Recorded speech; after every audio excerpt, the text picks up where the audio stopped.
علاش الموسيقى الشعريه؟ الموسيقى الشعريه حيت نبارطاجيو ديالي مع الناس. باغ اكزومبل بزاف ديال الناس ما يعرفوش لي كونسير ولا ما عندهمش فلوس باش يقطعوا شي كميه درهم تيدفعوا في البان. دونك تنحاولوا نخرجوا الناس ديالنا نخرجوا نبارطاجيو معاهم الانرجي. دونك فاش يكون لاعبين الموسيقى الشعريه تيكون واحد الطوليرونس كبيره، ماشي بحال هكا الكونسير ديال الريكي غيجيو لي كاع عباد الله اللي تيلعبوا الريكي غادي يجيو يتفرجوا باش يعاونوا. الشعر عباد الله تيجيو مختلفين، كاين يعني الفقير تبارطاجيو كامل. المهم اخي دير الموسيقى في الصندال العمل الموسيقى زعما نكون شي كامل باش نوصل لبنادم ديك الفكره ديال ان الموسيقى في الصندال راه فهمتي كلشي راه في العالم كاين هاد الموسيقى في الصندال ما كانش في النوط اللعيبات كاين هو المهم ماشي كامل هاك الشيء لا كولتور ديال الموسيقى في الصندال خاصها توصل للمغرب باش ما توصلش.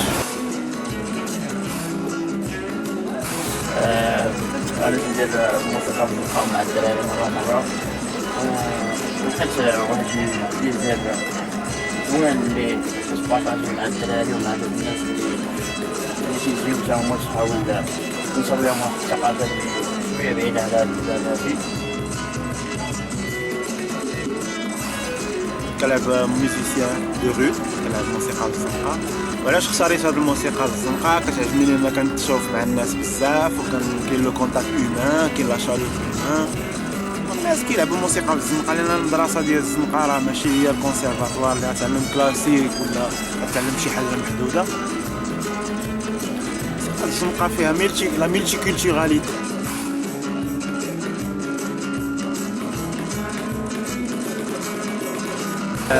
السؤال مطروح علاش كنبريفيرو باش نلعبو موسيقى في الصندال. هاد الفكره هادي اش غنقول لكم جات باغازا وصافي كنت خارج في الشارع الدراري كيلعبوا موسيقى في الصندال، الدراري عندهم فيديو ماشي شي وحدين زعما عجبني الحال لدرجه انه اول مره الدراري كان خصني فين نسكن كان خصني ما ناكل كان خصني ترونسبور ديال القرايه. المشاكل ديالي كنساهم في الموسيقى ديالي. من بعد جيمي صاحبي طرح عليا الفكره قال لي اخي ادم انت كتكسر فيولون وانا كنكسر جيتار وكنجيو كنريحو مع الدراري هنايا هاك الشيء تكسر زوين هذيك تنفوجو تنضحكو تلعبو تنشطو تنكسرو موسيقى. علاش ان شاء الله ما نجربوش حنا ونمشيو نبارطاجيو داكشي اللي كنعرفو مع عباد الله منا نحيدو ديك الوساك ديال انك كتكسر قدام عباد الله حيت انا كنت كنكسر الصراحه انا اللي تعلمت في الزنقه وليت طلعت في الزنقه واحد الوتيره اسرع من ما كنت كنديفلوبا في المعارف اولا في الدار حيت هنايا عندك الناس كتصوت. في نفس الوقت نلقاو مشكل واحد شويه مع البوليس اللي مرات كيبرطونا ما تيخلوناش نلعبوا هذيك تبغي خصكم لاطوريزاسيون وهذه واحد الحاجه ما تخليناش باننا نحبسوا الموسيقى في الشارع، تخلينا باننا نكملوا الموسيقى في الزنقه ماشي عيب، الموسيقى في الزنقه كتبارطاجي داكشي كتعرف مع بعض حيت كاين عباد الله دابا ما عمرك تحت لها فرصه انها تسمع بحال دابا شي ديسك. البلان هي بان كاين بزاف ديال الدراري دابا تيخرجوا للزنقات ما فيه البلان هذا عاد دابا شفنا فهمتي، هذا سؤال زوين باش نهضروا عليه. انا بعدا عجبني يا اخي، انا بعدا فهمتي كإنسان فهمتي كمواطن مغربي عجبني هذا البلان. علاش؟